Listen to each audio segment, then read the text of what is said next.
Top 5 PR disasters of the 1950s, when corporations believed they were untouchable. The 1950s were a golden era of economic expansion and booming consumerism. Corporations flourished under light regulation, media complacency, and public trust. But behind the sleek branding and TV jingles, ethical cracks formed, exposing how unchecked power led to crisis. These are the top 5 PR disasters of the 1950s and the lessons they offer for public communication today. Number 5. Consolidated Edison Smog and Soot Cover-Up. New York in the 1950s was choking on its own industrial success. Thick smog blanketed the skyline. Residents fell ill. Yet Consolidated Edison, the city's largest energy supplier, blamed cars and out-of-state factories, despite knowing its own coal plants were the main culprits. Only after the internal report leak in 1958, leadership issued vague promises to study emissions. Public health advocates, newspapers, and city leaders demanded reform. Forced into accountability, Con Ed executives publicly admitted partial fault and announced equipment upgrades. Takeaway: avoiding blame is not protection, it's provocation.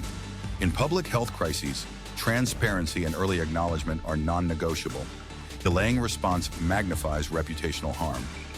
Number 4. Ford Motor Company, the Edsel catastrophe. Launched in 1957 with a $250 million marketing campaign, the Ford Edsel was hyped as the future of driving. But customers found its design awkward, performance underwhelming, and pricing unreasonable in a recession. Even the name confused people. Ford's top leadership, including Henry Ford II, was initially overconfident, ignoring internal and external feedback. It wasn't until late 1959, after mounting losses, that the board halted production and publicly acknowledged the failure. Takeaway: even a powerful brand can't sell a product nobody wants. PR must be aligned with product reality. Listening to your audience matters more than selling to them.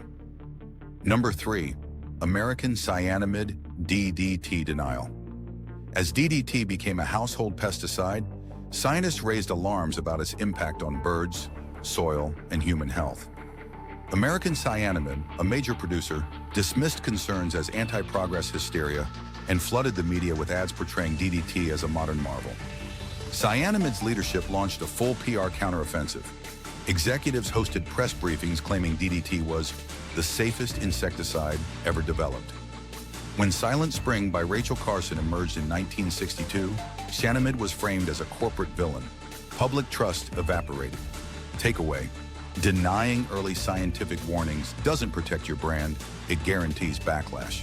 Responsible communication includes listening, adjusting, and acting on risk, even before it becomes law. Number 2. Big Tobacco's doctor-endorsed lies. Faced with growing evidence linking smoking to cancer, major tobacco companies went on the offensive.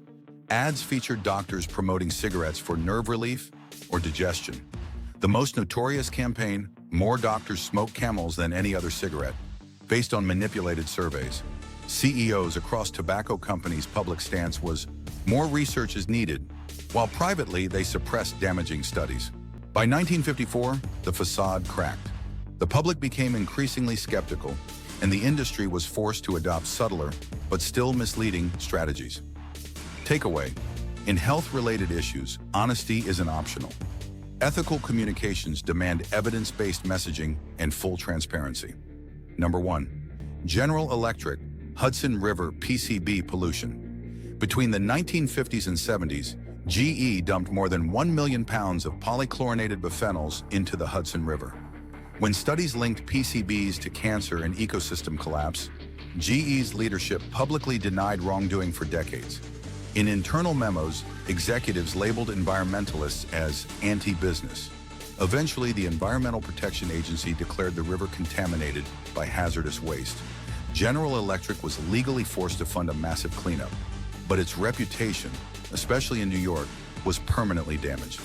Takeaway: environmental harm becomes a permanent mark on your brand if denial delays repair.